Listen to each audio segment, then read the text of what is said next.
పశువుల పాక, ప్రభుని పాక, ప్రేమ పాక. క్రీస్తు ప్రభునందు ప్రియమైన సహోదరి సహోదరులారా, ఎప్పుడు జరిగిపోయాయి కదా, క్రిస్మస్ అయిపోయింది కదా, అందరూ కలిసిపోదాం కదా, రాజుపాలెంలో మన ప్రోగ్రాం అయిపోయింది, బాగా జరిగింది అంతటితో కాదు. ఇక్కడ నుండి ఏమి తీసుకొని వెళ్తూ ఉన్నాను? ఆ గిఫ్ట్లు ఇస్తారండి, తీసుకెళ్తాను నేను. ఆ గిఫ్ట్లు కాదు, ఏం తీసుకొని వెళ్తున్నాం అనేది చాలా ముఖ్యం. మన కలయిక నుండి ఒకరోజు మనం కలిసిమెలిసి జీవించామంటే ఈ జీవిత విధానం నుండి సమిష్టి సహవాసం నుండి ఏమి తీసుకొని వెళ్తున్నామని చాలా ముఖ్యం. తీసుకొని వెళ్ళాలి, కొత్త చేతులు వెళ్ళకూడదు కదా. ఇంటికి వచ్చినప్పుడు కొత్త చేతులతో వెళ్ళకూడదు, అందుకోసం నేను గిఫ్ట్లు ఇచ్చేది. మరి ఇంటికి పోయినప్పుడు పిల్లలు గిఫ్ట్ వచ్చింది కదా తీసుకోండి, ఆ గిఫ్ట్లు కాదు. వాళ్ళు అడుగుతారు, నాన్న ఏం తీసుకొచ్చావు, ఏం తీసుకొచ్చావు? డైరీ ఇచ్చారు, బైబుల్ ఇచ్చారు, జపాన్ ఇచ్చారు. ఈసారి కొద్దిగా పెద్దగా లావుగా ఉంది, చూడాలి. ఇవన్నీ బాహ్యంగా కలిగించినటువంటి ఆలోచన. అవన్నీ దాటి మనము ప్రయాణించాలి. క్రీస్తు జయంతి 2025 అటువంటి ఆంతరంగికంగా బలమైన జీవితాన్ని కోరుకుంటుంది. ఈ సంవత్సరం అంతా మనం ఆ చూపులు జరుపుకుంటూ ఉన్నాం, దీనిని స్థాయిలో జరుపుకుంటున్నాము. మీ అందరి సహకారం చాలా మెచ్చదగింది, అభినందిస్తున్నాను. చాలా సహకరించారు. అన్ని డిన్నరీలలో డీన్స్తో సహా డీన్ గురువులకు మీరు సహకరిస్తూ బాగా మంచి పని చేశారు అన్ని.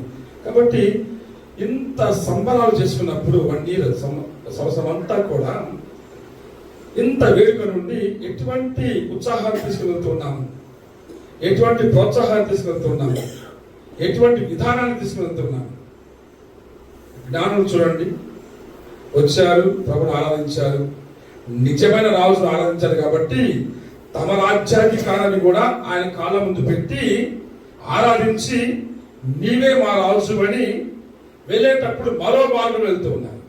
వేరొక మార్గం అంటే వాళ్ళ మార్గం కాదు, వాళ్ళు అనుకున్నది కాదు, వాళ్ళు వచ్చింది కాదు, ఏర్పాటు చేసుకుంది కాదు.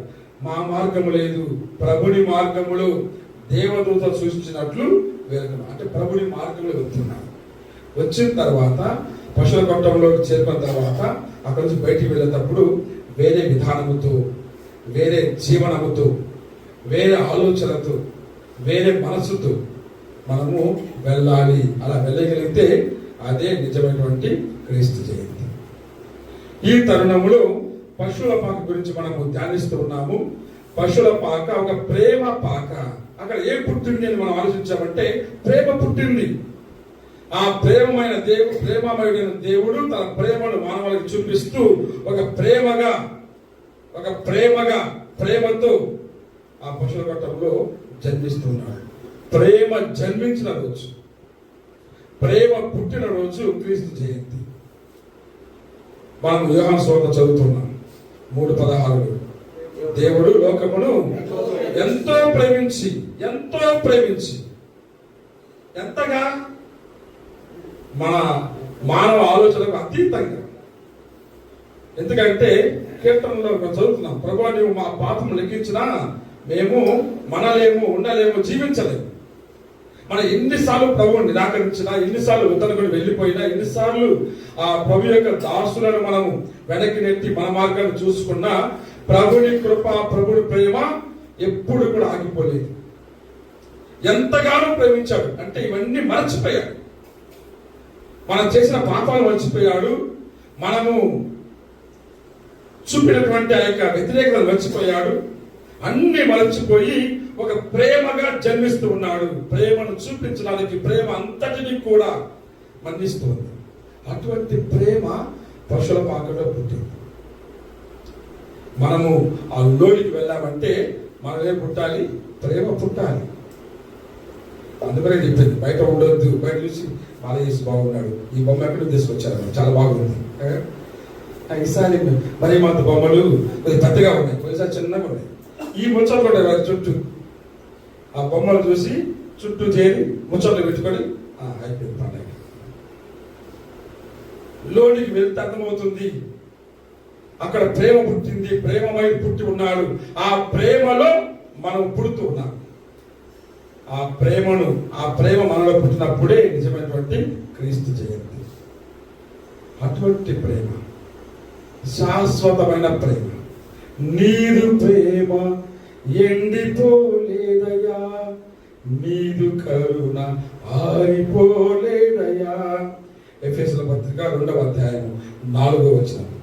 ఆయన ప్రేమ అనంతము, ఆయన కృప శాశ్వతము.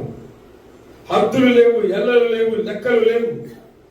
అన్నిటిని దాటి మానవుడిని తనలో ఇమిడ్చుకోవడానికి, ప్రతి ఒక్కరిని కూడా తనలో లీనం చేసుకోవడానికి. మనం ఎవరు బయట ఉండడం తనలో ఇష్టం లేదు, తనలో ఉండాలని కోరుకుంటున్నాడు. అందుకొరకే ఆ ప్రేమతో మన మధ్య జన్మిస్తూ ఉన్నాడు. ఎందుకంటే ప్రేమ అందరినీ లోపల ఉంచుతుంది, బయట కాదు. అటువంటి ప్రేమ మనలో జన్మించాలి, అప్పుడే అది నిజమైన క్రిస్మస్. మరి మనము పశువుల పాకలోనికి వెళ్ళినప్పుడు, ఆ ప్రేమలో పుట్టినప్పుడు మనకు 3 విషయాలు అర్థమవుతాయి. ఆ పశువుల పాకలో మొదటగా పరలోకం ప్రవేశించింది. ఏం జరిగింది అక్కడ? పరలోకం. రెండవది, పశువుల పాకలో పేదరికం పవలించింది. ఏం చేసింది? పేదరికం పవలించింది. మూడవదిగా పశువుల పాకలో పరోపకారం పరిమళించింది. ఏం జరిగింది అక్కడ? పరోపకారం పరిమళించింది. ఈ 3 మనకు అర్థమవుతాయి ఆ పశువుల పాకలో ప్రవేశించినప్పుడు. మొదటగా పరలోకం ప్రవేశించింది, పేదరికం పవలించింది, తర్వాత పరోపకారం పరిమళించింది. అంటే మనము కూడా ఆ విధంగా ఆ 3 విషయాలు తీసుకుని వెళ్ళాలి. బయటకు వచ్చామంటే ఈ 3 నిండిపోయి ఉంటాం. ఈ 3 మీరు తెలుసుకున్నప్పుడు పశువుల పాక యొక్క పరమార్థాన్ని మనం గ్రహించవచ్చు. ముందుగా పశువుల పాకలో పరలోకం ప్రవేశించింది. ప్రభు ఎక్కడ ఉండాలి? పరలోకంలో ఉండాలి. సర్వశక్తిమంతుడు, సర్వోన్నతుడు, సర్వజ్ఞాని, సర్వంతర్యామి, మహోన్నతుడు, మహిమకరుడు, అంతటా వ్యాపించిన వాడు, అంతా తానై ఉన్నవాడు, సర్వమునకు మూల కారకుడు, సర్వమును సృజించిన సృష్టికర్త. ఆయన ఎక్కడో దూరంగా పరలోకంలో ఉండాలి. ఆయన నివాస స్థానం పరలోకం, భూలోకం కాదు. అటువంటి ప్రభువు, పరలోకంలో ఉండవలసినటువంటి ఆ ప్రభువు, నాకు ఇక్కడ శాంతి లేదు, నా ప్రజలు కింద ఉన్నారు, పాపంలో ఉన్నారు, అంధకారంలో ఉన్నారు, అజ్ఞానంలో ఉన్నారు, దైవరాజ్యానికి దూరంగా ఉన్నారు, ప్రేమకు దూరంగా ఉన్నారు, కారుణ్యానికి దూరంగా ఉన్నారు, ఒకరి మీద ఒక ద్వేషంతో ఉన్నారు. నా ప్రజలు అలా ఉంటే నాకు ఇక్కడ ఆనందం లేదు. భూలోకాన్ని పైకి తీసుకురావాలంటే పరలోకం కిందకి వెళ్ళాలి అని భావించాడు. అందుకొరకే అది కిందకు వస్తున్నాడు. అందుకొరకే పరలోకం అక్కడ ప్రవేశించింది. ఆదిలో వాక్కు ఉండేది, ఆ వాక్కు దేవుని యొద్ద ఉండిన, ఆ వాక్కు దేవుడై ఉండేను. మన బోస్కో ఫాదర్ గారు ఉపోద్ఘాతంలో ఈ పదాలు చెప్పాడు. ఆ వాక్కు అక్కడ ఆగిపోలేదు. యోహాను సువార్త 14-13 వచనాల తేడా, 1వ వచనం 14వ వచనానికి. వెంటనే ఆ వాక్కు నరరూపధారి అయి మానవుడై మన మధ్య నివసించెను. కొన్ని పరిశుద్ధ గ్రంథాలు అయితే తన గుడారములు ఏర్పరచుకునేను, లేకుంటే తన మనుష్యావతారం ద్వారా తన మన మధ్యలో వెలసెను. ఇవన్నీ ఒకే పదాలు. అంటే ఎక్కడో ఉన్న వాక్కు, తండ్రి వద్ద ఉన్న వాక్కు, తండ్రి అయి ఉన్న వాక్కు, ఆయన నరరూపధారుడై ఈ లోకంలో జన్మిస్తున్నారు. కాబట్టి పశువుల పాకలో ప్రభు జన్మించాడంటే పరలోకం అక్కడ ప్రవేశించింది. అంత పెద్ద పరలోకము చిన్న పశువుల కొట్టలో ప్రవేశించింది. అది క్రీస్తు ఏంటంటే, పరలోకం జన్మించిందంటే పవిత్రత జన్మించింది అని అర్థం. వచ్చినటువంటి ప్రభువు పవిత్రుడు పవిత్రుడు పవిత్రుడు. ఆ ప్రభువు పశువుల పుడుతున్నా అంటే పరులోకి పుడుతుందంటే ఆ పవిత్రత అక్కడ జన్మిస్తుంది. అందుకొరకే ప్రభువు నా కుమారుడు ఈ లోకంలో జన్మించబోతూ ఉన్నాడు, అతనికి ఒక పవిత్ర స్థలం కావాలి. మనం కూడా ఈ పండగ అంత నీట్గా ఉంది, ఈ గుడి వాతావరణం, ఆ బయట ఆ రోడ్డు మీద ఒక ఆకు లేదు, ఒక గుడి లేదు, ఎంత నీట్గా ఎంత శుభ్రంగా ఉందంటే ప్రభు వస్తున్నాడు. నాకు బాగా గుర్తు చేశారు పాత పాట అంటే ఎలాగ సిద్ధపడుతూ ఉన్నాము, మరి తండ్రి కూడా నా కుమారుడు ఈ లోకానికి వెళ్తున్నాడంటే అంతటి పవిత్రమైన పరిశుద్ధమైన స్వచ్ఛమైన అందమైన సుందరమైన ఒక నివాసాన్ని ఇవ్వలేడా, ఏర్పాటు చేయలేడా? వెలుగు కలుగును కాక వెలుగు కలిగింది, ఆకాశము భూమి కలుగును కాక రెండు కలిగాయి, జీవరాశులు ఏర్పడను కాక అన్ని కలిగాయి. ఒక్క మాటతో సమస్తాన్ని చేసిన దేవుడు. అదే ఒక్క మాటతో అర్ధరాత్రి నా కుమారుడు జన్మించబోతున్నాడు, ఇదిగో బెత్లెహేమా నీ యందు ఒక పెద్ద భవనం ఏర్పడును గాక. ఒక్క మాట చాలు, జరిగి ఉన్నదా?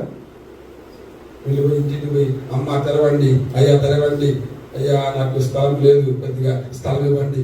ఇంత కర్మ ఎందుకు అంత కర్మ? ఎంతగా దేవుడు బతిలాడుకుంటున్నాడు మానవుని, స్థలం ఇవ్వండి, చోటు ఇవ్వండి.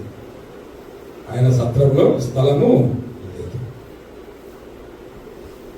అన్నీ ఉన్న దేవుడు అన్ని మానుకొని నా కుమారుడు పెద్ద భవనంలో కాదు చిన్న పాకలో పుట్టాలని తండ్రి చిత్తగించాడంటే దానికి అర్థం చూడండి. ప్రపంచం ఎప్పుడు కూడా ఇంతే మురికిగా ఉంటుంది, అశుద్ధంగా ఉంటుంది, పాపంలో ఉంటుంది, చీకటిలో ఉంటుంది, అర్ధరాత్రి చీకటిలో ఉంటుంది. కానీ అందులోనే నా కుమారుడు జన్మించాలి, అందులోనే ప్రతి క్రైస్తవుడు జన్మించాలి, అందులోనే క్రైస్తవత్వం జన్మించాలి, అందులోనే మానవత్వం జన్మించాలి, అక్కడే పవిత్రత జన్మించాలి అని కోరుకున్నాడు. అందుకొరకే ఆ పరలోకం పశువుల కొట్టంలో ప్రవేశించింది. ఈ పాపపు ఊపిలో ఉన్నటువంటి ఈ లోకంలో మనము కూడా క్రైస్తవులము అంత పవిత్రంగా ఈ లోకంలో ప్రవేశించాలి. ఉంటుంది, మురికి ఉంటుంది, పశువులు ఉంటాయి, దుర్గంధపు వాసన ఉంటుంది, ఇవన్నీ ఉంటాయి. వాటన్నింటి మధ్యలో ప్రభు ఉంటాడు. అశుద్ధమైనటువంటి అపవిత్రమైనటువంటి ఆ కొట్టంలోనికి అతి పవిత్రుడు వస్తూ ఉన్నాడు. అంటే మన జీవితాలు ఇలా ఉంటాయి, కానీ ఇటువంటి జీవితాలలో మీరు ఎన్నుకొనబడిన వారు, మీరు పిలువబడిన వారు, మీరు పవిత్రపరచబడిన వారు, ఆ పవిత్రతను చూపించండి. ఒక పరలోకంగా ప్రపంచంలో ప్రవేశించాలన్నటువంటి ఒక ఆజ్ఞతో ఆ బాలయేసు మనల్ని బయటకు పంపిస్తుంది. కాబట్టి మొదటి మనము పశువుల కొట్టంలో ప్రవేశించామంటే, వెళ్ళామంటే అక్కడ పరలోక ప్రవేశించింది అని అర్థం కావాలి. రెండవది, అక్కడ పేదరికం పవలించింది. అక్కడ నిద్రపోతున్న చిన్న బాలుడు గొప్పవాడు కాదు. మన మామూలుగా ఒక బాలుడు జన్మిస్తున్నాడంటే ఒక తల్లి గర్భంతో ఉండి ఏమంటారు కాన్పు జరుగుతుందంటే, డెలివరీ కాన్పు జరుగుతుందంటే దాని ముందే ఆ 9 నెలలు రాగానే బాబు పాప బిడ్డ ఎలా ఉండబోతుంది ఆ ఆలోచనలు, ఆ బిడ్డ దేవుళ్ళు పెట్టాలి, చిన్న ఉయ్యాల, అందమైన ఉయ్యాల, బలూన్లు, చిన్న అందమైన దుస్తులు, ఇవన్నీ ముందుగా. కానీ అక్కడ ఎవరు పుట్టాడు? దేవుడు పుట్టాడు. దేవుడికి ఏమి ఉండాలి? అన్నీ ఉండాలి. ఏమి లేదు. పుట్టినప్పుడు పొత్తిగుడ్డలే, పోయేటప్పుడు కూడా పొత్తిగుడ్డలే, కొట్టంలో పొత్తిగుడ్డలే, కొయ్యలో పొత్తిగుడ్డలే. అంత పేదరికం అక్కడ పవలించింది. పేదరికమే పరలోకానికి సోపానం అని నిరూపించడానికి పేదరికంలో లేకుంటే పరలోకం లేదు, అసంభవం అని చూపించడానికి ఆయన అక్కడ జన్మిస్తూ ఉన్నాడు. ఆ పేదరికాన్ని మనకు పుణ్య పౌరులు చక్కగా వర్ణిస్తూ ఉన్నారు. 2 వాక్యాలు చూద్దాం. మొదటిది, ఆ పేదరికం తీసుకునే సమయంలో ఎంతగా దిగి వస్తున్నాడో ముందుగా చూద్దాం. మొదటిది ఫిలిప్పీయుల లేఖ 2వ అధ్యాయం 6-7 వచనాలు చూస్తూ ఉన్నాము. ఫిలిప్పీయుల లేఖ 2:6-7 చదవండి. ఆయన ఎల్లప్పుడూ దైవ స్వభావం కలిగి ఉన్నాను, దేవుడితో తన సమానత్వమును గణింపలేదు. ఇది గ్రహింపవలసిన విషయము. తర్వాత, కానీ ఆయన తనను తాను రిక్తులుగా చేసుకొని సేవక రూపం దాల్చి మానవ మాతృడిగా జన్మించెను. మామూలుగా మనకు పరిశుద్ధ గ్రంథ భాషలో ఈ ఫిలిప్పీయుల లేఖ 2వ అధ్యాయము 6-11 వరకు క్రీస్తు గీతం అంటారు. The him of Christ. క్రీస్తు గీతం అంటే క్రీస్తు తత్వాన్ని చూపించే గీతం. మొదటి నుంచి చివరి వరకు ఆయన దిగి రావడము, చనిపోవడము, తర్వాత మహిమ పొందడం, ఇవన్నీ కనిపిస్తూ ఉంటాయి 11 వరకు. ఎలా దిగి వస్తున్నాడు అనేది చాలా చక్కగా పౌలుగా వర్ణిస్తున్నాడు. ఆయన ఏ విధంగా పేదవాడిగా జన్మిస్తూ అంతా వదులుకుంటూ ఉన్నాడు. 3 మెట్లు ఉన్నాయి అక్కడ. మొదటిది రిక్తునిగా చేసుకోవడం, అంటే ఏమి లేని వాడిగా, తండ్రి నాకు ఏమవుతూ నీ చిత్తం మాత్రం జరగాలి, రిక్తునిగా చేసుకుంటూ ఉన్నాడు. కెనోసిస్ అంటారు ఉపదేశం కాబట్టి తెలియాలి. గ్రీక్ భాషలో కెనోసిస్, సెల్ఫ్ ఎంప్టింగ్ అంటారు. ఏమి లేని వారిగా తనకున్న అంతటిని కూడా తండ్రికి అప్పగించడం, ఏమి దాచుకోకుండా. రెండవది, అంత వదులుకున్న తర్వాత, అంటే పేదరికంలో ప్రవేశించిన తర్వాత, అంటే పశువుల పట్టణంలో జన్మించక ముందే పేదవాడిగా మార్చుకొని ఇక జన్మిస్తున్నాడు. అన్ని వదులుకొని ఇక జన్మిస్తున్నాడు. తర్వాత సేవకు రూపం దాల్చి, మనిషిగా పుట్టక ముందే ఆయన సేవకుడిగా మారుతున్నాడు, సేవాభావం అలవర్చుకున్నాడు. నేను వెళ్ళినప్పుడు ఒక మానవుడి కంటే ఎక్కువగా సేవకుడి వల్ల జీవించాలి అలవర్చుకున్నాడు. తర్వాతనే మానవునిగా జన్మిస్తున్నాడు. ఇది పేదరికం అంటే. పేదరికం అంటే నిజమైనటువంటి డబ్బులు లేకుండా ఉండడం కాదు, లేకుంటే ఉన్న వాటిని ఇచ్చివేయడం మాత్రమే కాదు, అవన్నీ పెరిఫెరల్, బయటికి.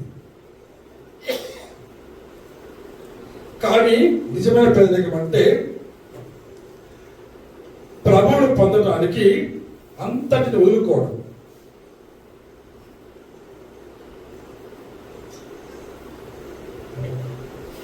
ప్రభువును పొందడానికి అంత వదులుకోవడం. తండ్రి సంకల్పాన్ని పరిపూర్తి చేయడానికి యేసు అన్ని వదులుకుంటున్నారు. అది నిజమైన పేదరికం. రెండవ పేదరికం చూద్దాం. రెండవ మాట 2వ కొరింథీయుల పత్రిక 8వ అధ్యాయం 9వ వచనం. పేదరికం గురించి, పేదరిక ప్రభావం గురించి పౌలు గారు చక్కగా వర్ణిస్తున్నాడు అక్కడ. అది చూద్దాం.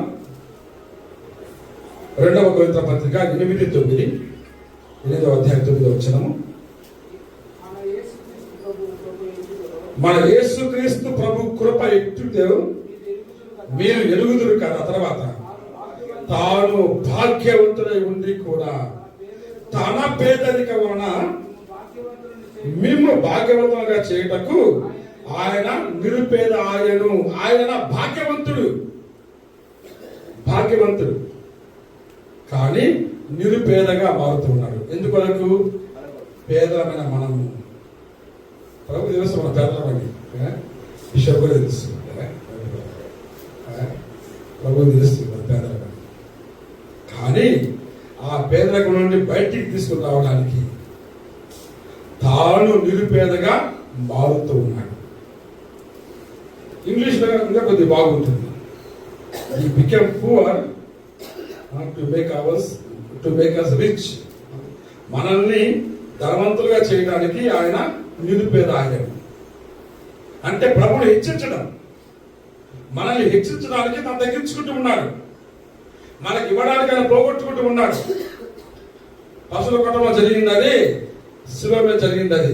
మనకి ఇవ్వడానికి ఆయన సమస్తాన్ని వదులుకుంటూ ఉన్నాడు. అంటే తండ్రి యొక్క సంకల్పాన్ని హెచ్చించడానికి తాను తగ్గించుకుంటూ ఉన్నాడు. అది నిజమైన పేదరికం. అంటే పేదరికం ఎప్పుడు కూడా భౌతికమైనది కాదు, లౌకికమైనది కాదు, లేకుంటే ప్రాపంచికమైనది కాదు, డబ్బుల గురించి కాదు. పేదరికం అంటే వ్యక్తిత్వం గురించి. ఆయన తాను అలా మలుచుకుంటూ ఉన్నాడు. అది పేదరికము. ప్రభువును తండ్రిని హెచ్చించడానికి తాను తగ్గించుకుంటూ ఉన్నాడు. మన రక్షించడానికి తాను పేదవానిగా మలుచుకుంటూ ఉన్నాడు. పశుల గొట్టంలో ప్రవేశించామంటే అటువంటి తత్వం మనకు బోధపడాలి. అక్కడ పవలించినటువంటి ఆ పేదరికాన్ని చూసినప్పుడు మనలో ఆ పేదరికం పుట్టాలి. అంటే ప్రభువుని హెచ్చించడానికి మనల్ని మనం తగ్గించుకోవాలి. ప్రభుని హెచ్చించడానికి మనల్ని మనము అర్పించుకోవాలి. అది నిజమైన పేదరికం. అంటే అటువంటి సంపూర్ణమైన పేదరికము, ఆ లక్షణము, ఆ గుణం మనకు పశువుల కొట్టం నుండి అర్థమవుతుంది. మూడవది, పశువుల కొట్టంలో పరోపకారం పరిమళించింది. పరోపకారం అంటే పరుల కొరకు జీవించడం, పరులకు ఉపకారం చేయడం, పరులను ఆదరించడం, పరులను ప్రేమించడం, పరుల చెంతకు వెళ్ళడం, వారి అవసరాన్ని గుర్తించడం, అవసరాన్ని తీర్చడానికి మనం ప్రయత్నం చేయడం, ఇవన్నీ కూడా పరోపకారంలో భాగాలు. అక్కడ అంటే ప్రభు చూడండి, తాను పుట్టిన తర్వాత అందరినీ కూడా తన వద్దకు ఆకర్షిస్తున్నాడు. తన కుటుంబం మాత్రమే కాదు, మరే యోసేపు మాత్రం గొర్రెల కాపరులు ఉన్నారు, పేదవారు, స్థానికులు, పేదవారు అక్కడ ఉన్నారు. అంతేకాదు రాజులు కూడా ఉన్నారు. దురదేశస్తులు, రాజులు, సుసంపన్నులు అక్కడ ఉన్నారు. అంటే అందరినీ కూడా తన వైపునకు చేర్చుకోవడము పరోపకారం. అటువంటి పరోపకారం అక్కడ జన్మించింది. అందుకొరకే ప్రభు ఎప్పుడు కూడా తన కొరకు జీవించలేదు, తన జీవితాన్ని ఇతరులకు అర్పించాడు. అందరినీ కూడా ప్రభు ఏమంటాడు, నేను భూమి పైకి ఎత్తబడినప్పుడు అందరిని నా వైపు ఆకర్షిద్దును. యోహాను సువార్త 12:24 వచనం. అంటే ప్రభు పుట్టినప్పుడు కూడా అందరూ కావాలని, అందరి కొరకు వచ్చిన వాడు, అందరి కొరకు పుట్టినవాడు, అందరితో ఉన్నవాడు, అందరితో మాట్లాడిన వాడు, సమానంగా అందరిని చూసిన వాడు, ఎటువంటి భేదాభిప్రాయం లేకుండా, సాంఘిక వర్గీకరణ లేకుండా అందరిని ఒకటిగా సమానంగా చూసిన వాడు, అందరి కొరకు తన ప్రాణాన్ని సమర్పించిన వాడు, అందరి కొరకు, అందరి వాడు, పరోపకారి. మనము అక్కడ వెళ్ళామంటే బాలయేసు అంటాడు, నన్ను ఆరాధించింది చాలు, నన్ను కొలిచింది చాలు, నాకు క్యారల్స్ పాడింది చాలు, వెళ్ళి నీ సహోదరుడు అవసరంలో ఉన్నాడు, అతను నిన్ను చూడు అని పంపిస్తూ ఉన్నాడు. అది నేర్చుకోవాలి. పశుకటంలోకి వెళ్ళిన తర్వాత మనము గ్రహించేది, వెళ్ళాలి, ప్రభువును చూడాలి, బయటికి రావాలి, అందరికి ప్రభువును చూపించాలి. చూడడము మన విశ్వాసం, చూపించడము పరోపకారం. అందరిని కూడా ప్రభు చెంతకు తీసుకొని రావాలి. అంటే మనం వెళ్ళాలి, చెప్పాలి, అదిగో అక్కడ ప్రభు ఉన్నాడు, రండి, ఆయన బాగు చేస్తాడు. ఎటువంటి కష్టంలో ఉన్నావా ప్రార్థన చేసుకో, ప్రభు ఉన్నాడు.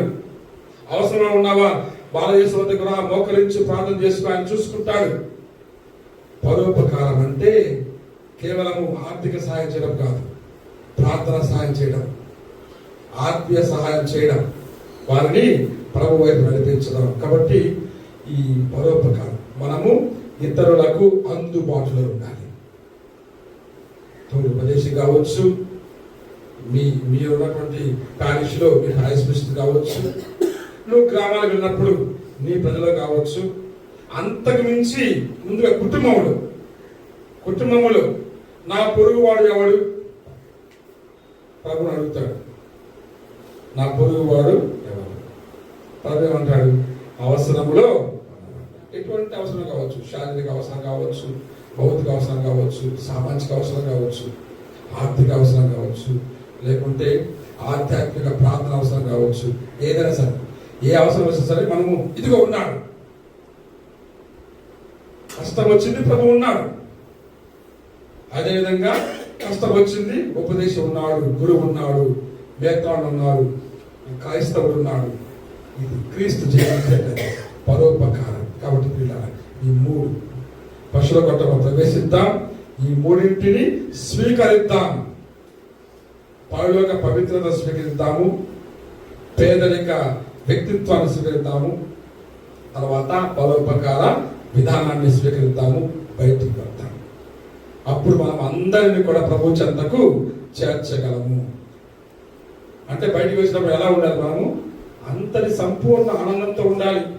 కొంతమంది క్రిస్మస్ పండుగ, అర్ధరాత్రి పండుగ బాగా చేస్తారు, ఇట్లా ఉంటారు. పండుగ అయిన తర్వాత ఆనందం ఉండదు, ఊళ్ళో ఉండదు, బయట ఉండదు.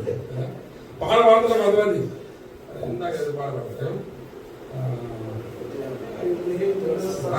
బెత్లెహేములో సందడి, బెత్లెహేములో సందడి.